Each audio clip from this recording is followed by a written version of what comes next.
Hello and welcome to Center for Ambition. I am Anshul Sharma, your faculty and mentor at Center for Ambition, and we welcome you at the next lecture, okay, in the next class of our science and technology series, जिसमें हम biotechnology को cover कर रहे हैं। And ये उसी series का next episode है, नेक्स्ट क्लास है, जिसमें हम बायोटेक्नोलॉजी को डिस्कस करने वाले हैं।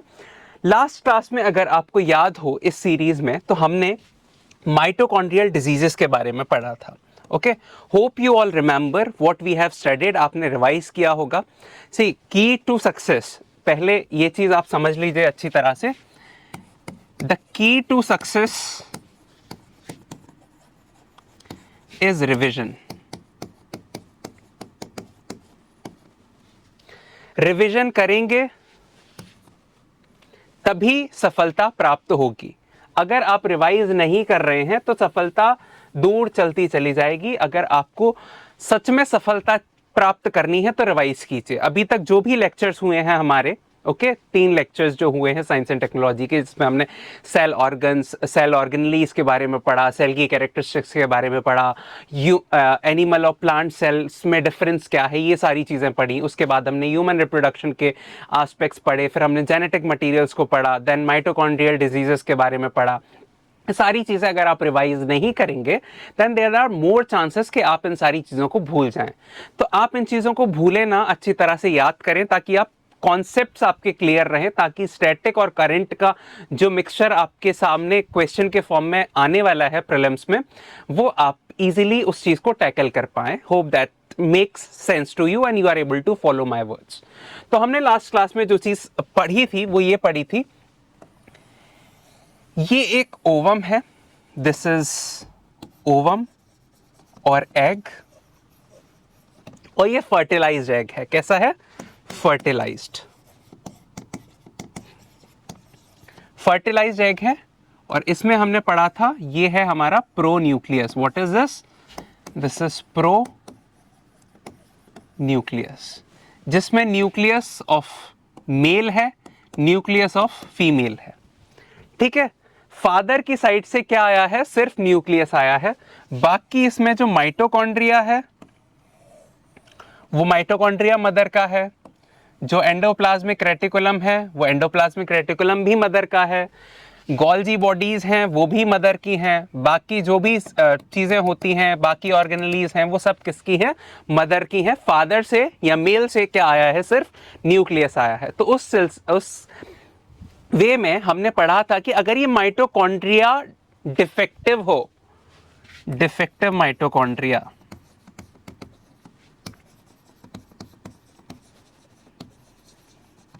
अगर डिफेक्टिव माइटोकॉन्ड्रिया है तो वो किसकी रिस्पॉन्सिबिलिटी है? It is passed, not responsibility, it is passed only from mother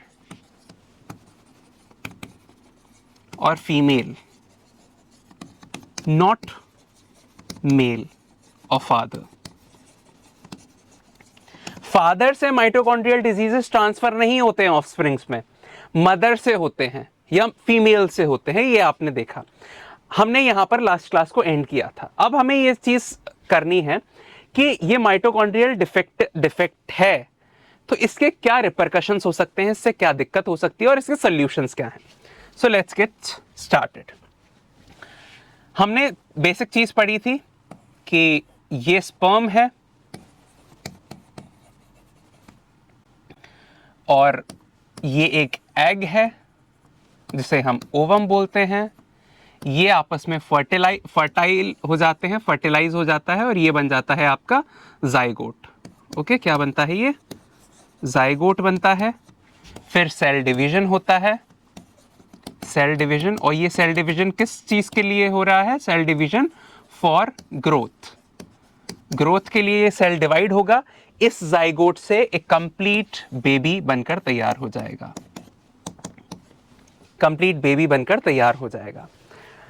अगर यहां पर जो माइटोकॉन्ड्रिया है ये डिफेक्टिव है, इसमें सपोज कोई डिफेक्ट है, कोई किसी तरह की विकृति है, वो सेम माइटोकॉन्ड्रिया यहाँ पर है क्योंकि सारी ऑर्गेनेलीज किससे पास ऑन हो रही हैं, मदर से पास ऑन हो रही हैं, तो यहाँ पर भी डिफेक्टिव माइटोकॉन्ड्रिया, डिफेक्टिव माइटोकॉन्ड्रिया है। अब यही सेल डिवाइड होगा ग्रोथ के लिए, तो यहां से जो भी सेल बनेंगे, सपोज यहां से अनेकों सेल बने, उन सब में डिफेक्टिव माइटोकॉन्ड्रिया जाने वाला है। तो ये जो बेबी बना, इस बेबी के पूरे बॉडी के सेल्स में डिफेक्टिव माइटोकॉन्ड्रिया है। माइटोकॉन्ड्रियल डिजीजेस बन जाते हैं, जैसे कि ले डिजीज हमने लास्ट क्लास में देखा था। अब ये क्योर करना बहुत जरूरी है, this needs to be cured, इसका इलाज करना बहुत जरूरी है। अब यहां पर देखिए इलाज किस तरह से कर सकते हैं। इलाज इस तरह से कर सकते हैं दो वे में, कि अभी ये फर्टिलाइजेशन होने से पहले मैं इस डिफेक्टिव माइटोकॉन्ड्रिया को इस सेल में से निकाल लूं, एक्सट्रैक्ट कर लूं, और एक हेल्दी माइटोकॉन्ड्रिया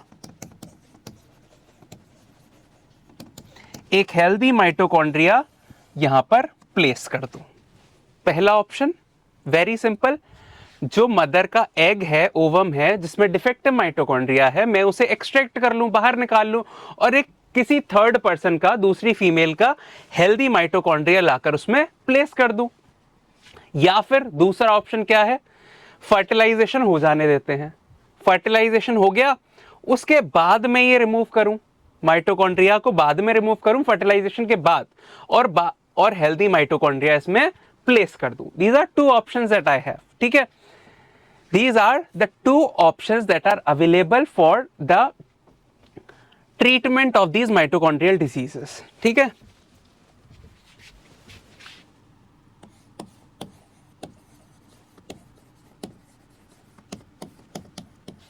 और prevention of mitochondrial defects, okay, mitochondrial defective ना जाए उससे रिलेटेड हम ये देखते हैं, ठीक है। तो इसमें दो चीजें हमने पढ़ी, ठीक है, आफ्टर फर्टिलाइजेशन और before fertilisation.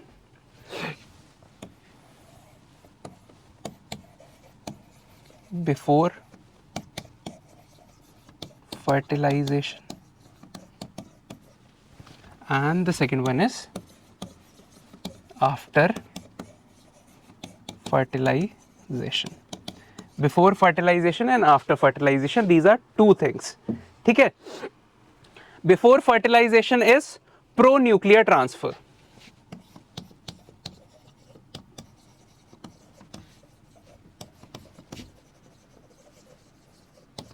And after fertilization is reconstructed egg technology, जिसे क्या बोला जाता है, reconstructed egg technology, reconstructed egg technology, reconstructed egg technology इसको बोला जाता है, ठीक है। Maternal spindle transfer, the same word used for this constructed egg technology is maternal spindle transfer, maternal spindle transfer.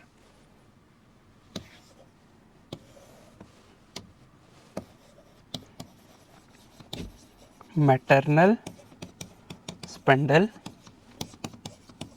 Transfer, ठीक है। इन दोनों वेज में क्या होता है, हम वे समझ चुके हैं कि एक डिफेक्टिव माइटोकॉन्ड्रिया को एग से बाहर निकालना है और हेल्दी माइटोकॉन्ड्रिया को उस एग के अंदर हमें प्लेस करना है, ठीक है, ये चीज है। लेकिन इन दोनों केस में एक प्रॉब्लम है। क्या प्रॉब्लम है? प्रॉब्लम ये है कि यहां पर जो जाइगोट बनता है, जो जाइगोट बनेगा, इसके न्यूक्लियस में दो डीएनए होंगे, ठीक है। एक मेल का डीएनए होगा और एक फीमेल का डीएनए होगा। जब हमने पहली क्लास करी थी, पहली क्लास में हमने सुना था, समझा था कि माइटोकॉन्ड्रिया जो होता है उसका भी एक अपना सर्कुलर डीएनए होता है। तो यहां पर जो माइटोकॉन्ड्रिया किसी डोनर से लेकर हमने यहां पर रिप्लेस कर दिया, भाई एक एग है, फीमेल का एग है जिसमें डिफेक्टिव माइटोकॉन्ड्रिया है, वो डिफेक्टिव मैंने निकाल लिया। हेल्दी विमेन से मैंने माइटोकॉन्ड्रिया लिया उसके एग से और यहां प्लेस कर दिया, और मुझे पता है कि माइटोकॉन्ड्रिया में भी सर्कुलर डीएनए प्रेजेंट होता है। अगर माइटोकॉन्ड्रिया में सर्कुलर डीएनए प्रेजेंट होता है तो क्या इसमें ये जो माइटोकॉन्ड्रिया आया है इसमें डीएनए नहीं होगा? Yes, it will have a DNA. तो ये जो है डोनर डीएनए होगा, डोनर डीएनए। क्या ये मेल का डीएनए है? क्या ये स्पर्म से आया है? नो। क्या ये फीमेल का डीएनए है? क्या ये एग या ओवम से आया है? नो। ये डीएनए कहां से आया है? डोनर जो लेडी थी उसके माइटोकॉन्ड्रिया से, उसके एग से हमने माइटोकॉन्ड्रिया निकाला, वो हेल्दी माइटोकॉन्ड्रिया यहां पर प्लेस किया, उससे ये डीएनए यहां पर आया, डोनर डीएनए। तो ये जो सिचुएशन हो जाती है, ये जो सिचुएशन हो जाती है, इस केस में इसे बोला जाता है 3 पेरेंट बेबी। ठीक है, what do we call it? 3 parent baby. यहां पर जो बेबी है वो 3 पेरेंट हो गया। क्यों? क्योंकि यहां पर 3 डीएनए आ गए, एक मेल का डीएनए, एक फीमेल का डीएनए और एक डोनर का डीएनए यहां पर। ठीक है, ये सॉल्यूशंस हमने पढ़े, उस सॉल्यूशन में एक दिक्कत भी है, बट ये जो डीएनए है, डोनर का डीएनए, ये बहुत नेग्लिजिबल अमाउंट में होता है, नेग्लिजिबल अमाउंट, ये याद रखेंगे। ठीक है, नेग्लिजिबल अमाउंट में होता है।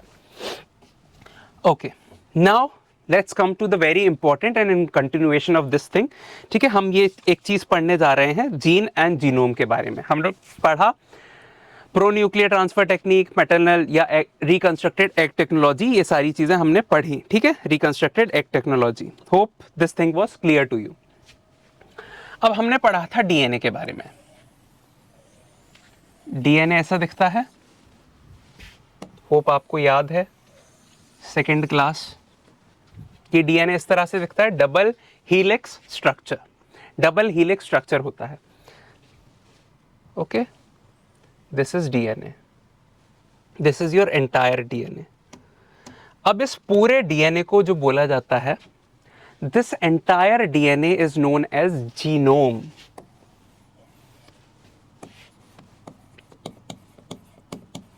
This entire DNA is known as genome. ठीक है, which stores genetic information। ये जो पूरा डीएनए होता है 2.2 मीटर लेंथ का, इस पूरे डीएनए को बोला जाता है जीनोम। याद रखेंगे, what do we call it? We call it genome. इसमें कुछ पार्ट होते हैं। ठीक है, let's understand this thing very carefully, बहुत ध्यान से पढ़ेंगे। यहां पर एक पार्ट है, यहां पर एक पार्ट है, फिर आगे चलेंगे, ये एक इंफॉर्मेशन का पार्ट है, जेनेटिक इंफॉर्मेशन। ठीक है, ये एक जेनेटिक इंफॉर्मेशन का पार्ट है। फिर आगे चलेंगे, लेट्स सपोज यहां नहीं, यहां पर ये वाला पार्ट है और इसके कॉरेस्पॉन्डिंग वाला पार्ट है। एटीजीसी आपको याद होगा, एटीजीसी इसी कॉम्बिनेशन में। लेट्स सपोज ये यहां पर ये वाला पार्ट है और यहां पर ये वाला पार्ट है। इनमें आपके बेसिक जो डीएनए के जो इंफॉर्मेशन है वो स्टोर है। यहाँ पर स्टोर है कि आपके बालों का कलर कैसा होना चाहिए, आंखों का कलर कैसा होना चाहिए, डिजाइन कैसी होनी चाहिए। ठीक है, अब जो हमारा आरएनए बनेगा, ठीक है, याद रखेंगे आरएनए बनेगा, ये डीएनए है, इस डीएनए से क्या बनेगा? आरएनए बनेगा। This DNA will convert into RNA. Single strand RNA में बनेगा, this is RNA, single stranded RNA में बनेगा। अब ये दोनों जो डबल हेलिक्स स्ट्रक्चर है उसको एक सिंगल स्ट्रक्चर में, सिंगल स्ट्रैंडेड स्ट्रक्चर में कन्वर्ट करने के लिए क्या होता है, बीच का जो प्रोसेस होता है उसे बोलते हैं ट्रांसक्रिप्शन। ये हमने पढ़ा था, ट्रांसक्रिप्शन।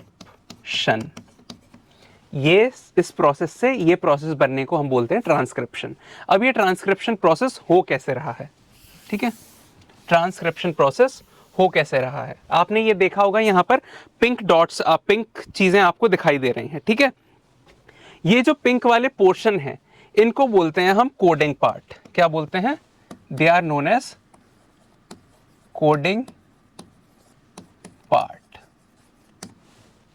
और इसके अलावा जो भी कुछ है जो नॉर्मल लाइन है उसे बोलते हैं non coding part.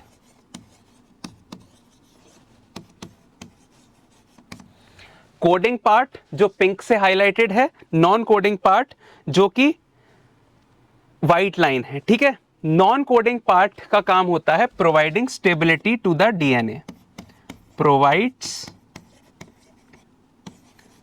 Stability to the DNA.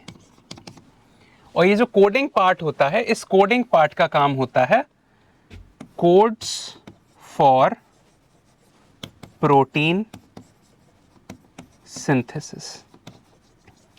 Transcription के बाद जो आरएनए बनेगा, आरएनए के बाद जो प्रोटीन बनेगा, वो प्रोटीन कैसा दिखेगा, वो ये कोडिंग पार्ट करता है। कोडिंग आपने देखा होगा, कोड करते हैं लोग आजकल, कोडिंग का जमाना चल रहा है। कोड किया हमने, कोई कोड लिखा, उस कोड से आकर आपका सपोज कोई इंटरफेस दिखने लगता है। ऐसे ही प्रोटीन किन चीजों से मिलकर बनेगा, क्या इंफॉर्मेशन जाएगी, वो तो ये कोडिंग पार्ट डिसाइड कर रहा है। और जो नॉन कोडिंग पार्ट है वो स्टेबिलिटी प्रोवाइड करता है। यहां पर ये चीज याद रखेंगे, ठीक है। अब ये जो कोडिंग वाला पार्ट है जो प्रोटीन के लिए कोड कर रहा है, the part that codes for protein, इसको बोलते हैं हम gene, we call it gene. अब आपको जीन बचपन से सुनने में आ रहा होगा, मेरे जीन्स ऐसे हैं इसलिए मुझे बालों का कलर ऐसा मिला, मेरे जीन्स ऐसे हैं इसलिए मेरी स्किन डार्क है, मेरे जीन ऐसे हैं। वेस्टर्न कंट्रीज के लोगों के जीन्स की वजह से वो लोग वाइट हैं, एशियन कंट्रीज के लोग की जीन्स की वजह से वो लोग कैसे हैं, डार्क कॉम्प्लेक्शन के लोग हैं। तो इन्हीं चीजों को बोला जाता है जीन। जीन और जीनोम में डिफरेंस आपको यहां पे समझ में आया हो। पूरे डीएनए को बोला जाता है जीनोम। डीएनए का वो पार्ट जो कोड करता है प्रोटीन के लिए उसे बोला जाता है जीन। डीएनए का वो पार्ट जो कोड करता है प्रोटीन के लिए, जो कैरेक्टरिस्टिक्स हमारी बॉडी में हकीकत में दिखने वाली हैं, उसे बोला जाता है gene. Hope this thing makes very clear to you. ये चीज आपको समझ में आई हो। जीनोम पूरा डीएनए, जीन वो पार्ट ऑफ डीएनए जो कि कोडिंग करता है प्रोटीन सिंथेसिस के लिए। तो coding plus non coding part is DNA, genome, but coding part is only gene. Coding part को हम क्या बोलते हैं, जीन बोलते हैं। होप ये चीज आपको समझ में आई हो, ठीक है। ये जीन जो है, this is the functional unit of inheritance. Gene is functional unit of inheritance. जो हमारी इनहेरिटेंस है, हमारे अंदर जो कैरेक्टरिस्टिक्स आ रही हैं वो किसकी वजह से आ रही हैं, इसी जीन की वजह से आ रही हैं। जैसे for example height of a person, example height of a person, ये इन्हीं चीजों से डिसाइड होता है। हेयर का कलर, ये सारी चीजें इन्हीं चीजों से डिसाइड होती हैं। Hope this thing is very clear to you. Functional unit of inheritance, इसी को बोला जाता है फंक्शनल यूनिट ऑफ इनहेरिटेंस, ठीक है। तो हमने देखा ये ट्रांसक्रिप्शन प्रोसेस कैसे काम कर रहा है। इसे और डिटेल में समझ लेते हैं, ठीक है। और डिटेल में समझते हैं कैसे चल रहा है। 2 तार थे यहां, 2 parts were there, okay. ATGC जो बेसिक केमिकल्स हमने पढ़े थे वही यहां पर यूज होंगे। ATGC, ATGC,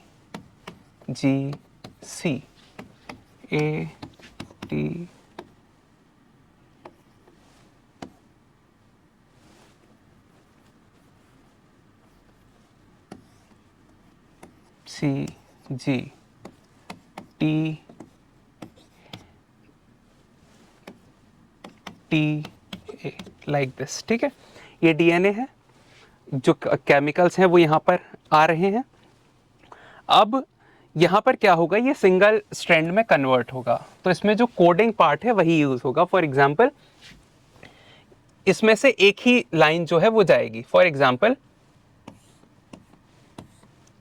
यहां AT से T आ गया, यहां से G आ गया, अगेन T आ गया, C आ गया, T आ गया, इस तरह से ये लाइन बनती जाएगी जो सिंगल स्ट्रैंड में कन्वर्ट हो जाएगी। ठीक है, सिंगल स्ट्रैंड में कन्वर्ट हो जाती है। सिंगल स्ट्रैंड में कन्वर्ट होने के बाद क्या होता है, ये नेचुरल प्रोसेस है, अपने आप हो रहा है। ये डिसाइड करने वाले हम नहीं है कि कौन सा पार्ट जाएगा, ये डिसाइड करने वाला नेचर है। ठीक है, नेचुरल प्रोसेस है, nature is going to decide कि कौन सा पार्ट यहाँ पर आने वाला है। ठीक है, इसके बाद क्या होता है, ये सिंगल स्ट्रैंड बनता है, ये सिंगल स्ट्रैंड बनता है जिसमें केमिकल्स लगे हुए हैं, यहाँ पर ATGC जो भी हैं, और RNA बनता है। यहाँ पर T की जगह क्या आ जाएगा, U आ जाएगा, याद रखेंगे। ठीक है, यहाँ पर क्या होगा, अब इसके बाद इसमें कोडिंग पार्ट भी होगा, नॉन कोडिंग पार्ट भी होगा। अब इसे ऐसे समझ लेते हैं, सपोज ये वाला पार्ट मेरा है कोडिंग का पार्ट,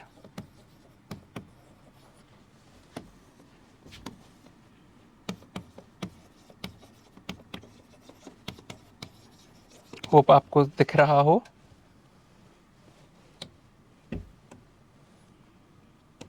ये मेरा mRNA बना, लेकिन इसमें क्या है, ये कोडिंग का पार्ट मेरा सिर्फ यही है, बाकी जो है वो मेरा नॉन कोडिंग पार्ट है। This is non coding part, this is non coding. ठीक है, this is non coding, this is non coding. Coding का सिर्फ मेरा पिंक वाला है, और नॉन कोडिंग जो है वो मेरा ये ब्राउन वाला जो पार्ट है, ये इस तरह से दिख रहा है। ठीक है, अब यहां पर क्या होता है, ये पूरे में जो नॉन कोडिंग पार्ट है ये होते हैं इंटरप्टिंग सीक्वेंस। कौन से होते हैं, इन्हें बोलते हैं इंटरप्टिंग सीक्वेंस। इंटरप्टिंग सीक्वेंस, ये इंटरप्ट कर रहे हैं प्रोटीन बनाने में। ठीक है, क्या कर रहे हैं, ये प्रोटीन सिंथेसिस में इंटरप्ट कर रहे हैं, तो इन्हें, इनका नाम दे दिया जाता है इंट्रॉन्स। इन्हें बोलते हैं इंट्रॉन्स।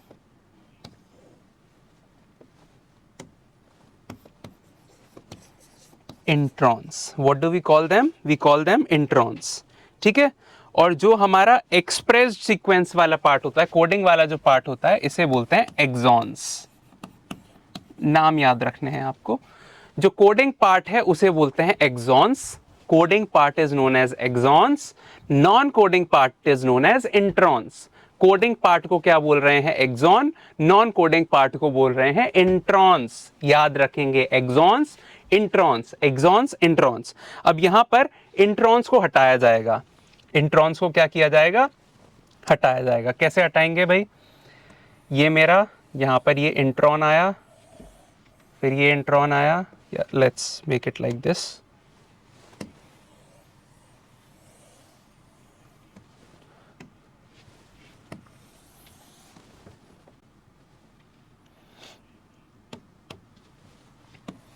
ये इंट्रॉन्स हैं, ये इंट्रॉन्स हैं। ठीक है, ये नॉन कोडिंग पार्ट है, इंट्रॉन्स नॉन कोडिंग पार्ट, ये मेरा एक्सॉन्स है।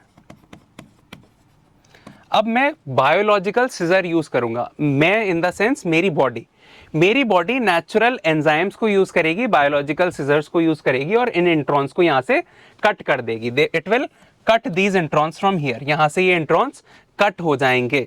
इसी इंट्रॉन रिमूवल के प्रोसेस को बोला जाता है स्प्लाइसिंग। स्प्लाइसिंग, इंट्रॉन रिमूवल के प्रोसेस को क्या बोला जाता है, splicing. Splicing means intron removal process.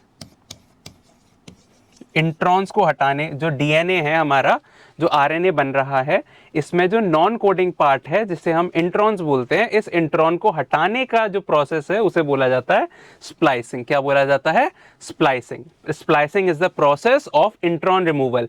Intron means non coding part which is not important, जो हमारा प्रोटीन सिंथेसिस में यूज ही नहीं होने वाला है। जो पार्ट हमारा प्रोटीन सिंथेसिस में यूज नहीं होने वाला है, नॉन कोडिंग पार्ट है, जिसे हम इंट्रॉन बोल रहे हैं, उस इंट्रॉन को रिमूव करने के प्रोसेस को बोला जाता है splicing. What do we call the process, we call that process as splicing. अब इस स्प्लाइसिंग के प्रोसेस के बाद ये स्प्लाइसिंग हो गया, यहां पर नॉन कोडिंग पार्ट को हमने क्या कर दिया, रिमूव कर दिया। अब ये नॉन कोडिंग पार्ट को यहां से रिमूव करने के लिए इसमें होता है कैपिंग एंड टेलिंग। स्प्लाइसिंग के बाद कैपिंग एंड टेलिंग। बस आपको नाम याद रखने हैं, डिटेल्स में नहीं जाना है। कैपिंग एंड टेलिंग मतलब डीएनए के आगे एक कैप लग जाएगी, पीछे टेल लग जाएगी, that's all. Capping and telling के बाद हमारा बन जाता है स्प्लाइसिंग हुआ, स्प्लाइसिंग के बाद कैपिंग एंड टेलिंग हुआ, और कैपिंग और टेलिंग के बाद बन गया हमारा mRNA या RNA। ठीक है, RNA हमारा बनके यहां पर तैयार हो गया। mRNA basically messenger RNA, messenger RNA, वो आरएनए जिसमें डीएनए का मैसेज है, डीएनए का मैसेज है, डीएनए के कोड्स हैं कि हमारी हाइट क्या होगी, हमारे बालों का कलर क्या होगा, आंखों का कलर क्या होगा, स्किन का कलर क्या होगा, जो मैसेज लेकर आ रहा है वो बन गया हमारा mRNA, ribo nucleic acid. Hope आपको ये सारी चीजें याद होंगी। डीएनए आरएनए हम बेसिक क्लासेस में ऑलरेडी कवर कर चुके हैं। ठीक है, नाउ व्हाट हैपेंस, इसके बाद क्या होता है? इसके बाद moving ahead, this is our cell, और इस सेल के अंदर ये क्या है? दिस इज द न्यूक्लियस, यहां पर ये न्यूक्लियस है। ओके, इनसाइड द न्यूक्लियस, ये न्यूक्लियस के अंदर हुआ प्रोसेस, ये जो प्रोसेस हुआ यहां पर आपका mRNA बन गया। अभी हमने देखा डीएनए था, डीएनए क्रोमैटिन की फॉर्म में था, वो आरएनए में कन्वर्ट हुआ स्प्लाइसिंग और कैपिंग और टेलिंग की प्रोसेस के बाद। अब ये mRNA यहां से निकल के बाहर आएगा इन पोर्स से, जो पोर्स हैं इससे बाहर निकल के आएगा। ठीक है, ये जो न्यूक्लियस के पोर्स हैं, न्यूक्लियर पोर्स हैं, इससे बाहर निकल के आएगा और mRNA यहां पर आ जाएगा। ओके, mRNA यहां पर आ गया RNA, या इसे सिंपल RNA भी बोल सकते हैं हम। ठीक है, let's call it simple RNA, complicated नहीं बनाते हैं, दिस इज RNA। ठीक है, RNA बाहर आ गया, कहां आ गया? Into the cytoplasm of cell, cell का जो साइटोप्लाज्म है उसमें आरएनए आ गया। अब यहां पर इस आरएनए से बनेगा प्रोटीन। ये प्रोसेस, अब ये प्रोसेस था ट्रांसक्रिप्शन का प्रोसेस, दिस वाज ट्रांसक्रिप्शन। अब इसके बाद आरएनए से प्रोटीन बनेगा, वो बनता है translation.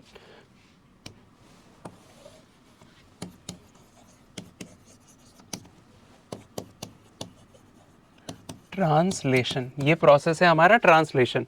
Hope this thing is very clear to you. ये चीजें हम ऑलरेडी स्टडी कर चुके हैं, ट्रांसक्रिप्शन और ट्रांसलेशन के प्रोसेस क्या होता है। ठीक है, ओके, यहां से आपने समझा होगा कि आरएनए से प्रोटीन बन रहा है, ये बन रहा है ट्रांसलेशन के प्रोसेस से। अब ये जो ट्रांसलेशन का प्रोसेस है, इसमें क्या हो रहा है? सपोज ये सेल है, साइटोप्लाज्म भरा हुआ है पूरे में, और यहां पे है हमारा RNA, this is RNA. What is this? RNA। Hope this thing is very clear to you. अब क्या होता है, मैंने फूड लिया, कोई भी फूड मैंने खाया, रोटी खाई, चावल खाया, दाल खाई, ये फूड अल्टीमेटली ब्रेक डाउन होगा और मेरी बॉडी में जाएगा। This food will go into the cells of my body, enter into cells of my body, मेरी बॉडी के सेल्स में ये एंटर करेगा। ठीक है, अब ये एंटर करेगा कुछ प्रोटीन्स के फॉर्म में या कुछ मॉलिक्यूल्स के फॉर्म में। ठीक है, कुछ मॉलिक्यूल्स के फॉर्म में ये एंटर किया। ये जो मॉलिक्यूल्स होते हैं इन्हें बोलते हैं हम amino acid. These molecules are known as amino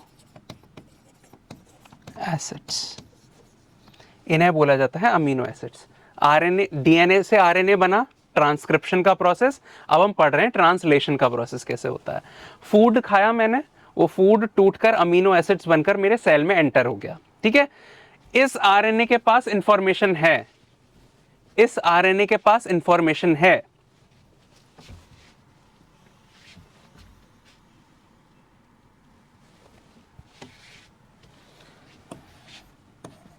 it has information to arrange amino acids in a particular sequence. In amino acids को एक पर्टिकुलर सीक्वेंस में अरेंज करने की इंफॉर्मेशन इस आरएनए के पास है। अब ये आरएनए क्या करेगा, इन अमीनो एसिड्स को एक लाइन में लगा देगा। This will arrange these amino acids in one line. लेकिन कैसे, कैसे का जवाब आता है जेनेटिक कोड के थ्रू। कैसे होता है, bye genetic code. Genetic code के थ्रू ये अरेंज करेगा। ये जेनेटिक कोड हमारे साइंटिस्ट हरगोविंद खुराना जी के साथ जी ने डिस्कवर किया था। हरगोविंद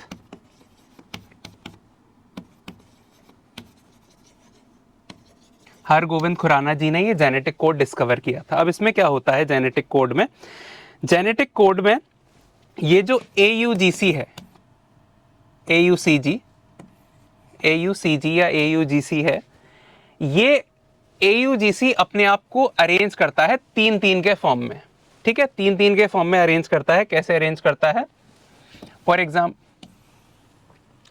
एग्जाम्पल पहला वाला अमीनो एसिड बना, पहला वाला अमीनो एसिड बना ACC, दूसरा वाला बना AGC, तीसरा वाला बना AUC, AUU, लाइक दिस। ये चेन बन जाती है। This is a chain that forms. ये चेन बनती है और ये चेन एक प्रोटीन को बनाती है। This chain forms a protein.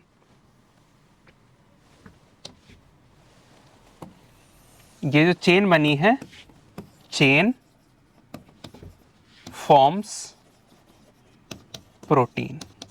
इस चेन से बनता है प्रोटीन और यहां से इंफॉर्मेशन जाती है कि हमारा जो बॉडी है वो किस तरह से काम करेगी। ठीक है, अब ये जो चेन बनी ये प्रोटीन के लिए कोड करेगी। अब ये चेन क्या करेगी, now understand this. For example ये चेन बनी, जेनेटिक कोड जो था हमारा, उस जेनेटिक कोड के अकॉर्डिंग ये चेन बनी। अब ये चेन जाएगी राइबोसोम्स के थ्रू। ये राइबोसोम है, राइबोसोम याद होना चाहिए आपको, राइबोसोम हमने पढ़ा है सेल ऑर्गेनेलीज में। अब ये चेन इस राइबोसोम के अंदर एंटर करेगी, it will enter into this ribosome और बाहर क्या निकलेगा, प्रोटीन। और यही प्रोटीन बताएगा कि मेरे हेयर ब्लैक होंगे, मेरी आई ब्लू होंगी, मेरी हाइट 6 फीट होगी। ठीक है, इस तरह की इंफॉर्मेशन इस ऐसे मिलती है। This is known as the process of translation. ठीक है, इस प्रोसेस को बोला जाता है ट्रांसलेशन। अगर नहीं समझ में आया, वीडियो को दोबारा रिवाइंड करके एक बार देखिएगा। कोई भी डाउट हो कमेंट सेक्शन में लिखिएगा। But this I understand this thing is bit complex, थोड़ा सा कॉम्प्लेक्स है, लेकिन समझ में आ जाएगा इजीली आपको। ठीक है, यहां तक समझ में आया होगा आपको। कैपिंग टेलिंग हुआ, उससे आरएनए बना, आरएनए बना, आरएनए निकल कर आया कहां पर, साइटोप्लाज्म में। ठीक है, इसके बाद ट्रांसलेशन होगा, प्रोटीन बनेगा। आरएनए के पास इंफॉर्मेशन है कि ये जो अमीनो एसिड्स फूड से आ रहे हैं इन्हें एक पर्टिकुलर सीक्वेंस में अरेंज किया जाएगा। ये पर्टिकुलर सीक्वेंस में अरेंज करता है। कैसे अरेंज करता है, जेनेटिक कोड, जिसे डिस्कवर किया था हरगोविंद खुराना जी ने। हरगोविंद खुराना जी ने ये जेनेटिक कोड डिस्कवर किया था। इसमें 64 कॉम्बिनेशंस हैं, 64 कॉम्बिनेशंस हैं AUCG की। AUCG की 64 कॉम्बिनेशंस हैं, जिसमें से 61 कोड करती हैं और बाकी की बची हुई 3 स्टॉप करती हैं प्रोसेस को। स्टॉप कोडॉन जिसे बोला जाता है। 61 कोड करती हैं, 3 स्टॉप करती हैं प्रोसेस को, स्टॉप कोडॉन। और ये जो चेन बनती है ये राइबोसोम में एंटर करती है। राइबोसोम से क्या निकलता है, फिर प्रोटीन निकलता है, जिस प्रोटीन से हमारे ब्लैक हेयर का कलर डिसाइड होता है, आई का कलर, हाइट वगैरह जो सारी चीजें हैं, ये यहां से चीजें डिसाइड होती हैं। Hope this thing is very clear to you. Transcription और ट्रांसलेशन का जो प्रोसेस है वो आपको समझ में आया होगा, किस तरह से ये जो प्रोसेस है पूरा वर्क करता है। ठीक है, इन द नेक्स्ट सेक्शन हम लोग बायोटेक्नोलॉजी के डिटेल्स में एंटर करने वाले हैं। ओके, आपको यहाँ पे जीन एक्सप्रेशन समझ में आया होगा, जेनेटिक कोड समझ में आया होगा। अब हम बायोटेक्नोलॉजी के कुछ टूल्स और टेक्निक्स को यूज करेंगे। ये जो जितनी भी प्रोसेस अभी तक हमने पढ़ा, जो हमारा बेस बना, इस पूरे बेस को अब हम यूटिलाइज करेंगे और बायोटेक्नोलॉजी के कुछ टूल्स और टेक्निक्स को समझेंगे। यहां तक के जितने भी लेक्चर्स हैं उन्हें एक बार रिवाइज कर लीजिए, क्योंकि नेक्स्ट लेक्चर में अब इसकी एप्लीकेशन शुरू होने वाली है। Hope that thing is very clear to you. In case कोई भी डाउट है, please mention the comment section. Till then, keep learning, keep shining. जय हिंद, जय भारत।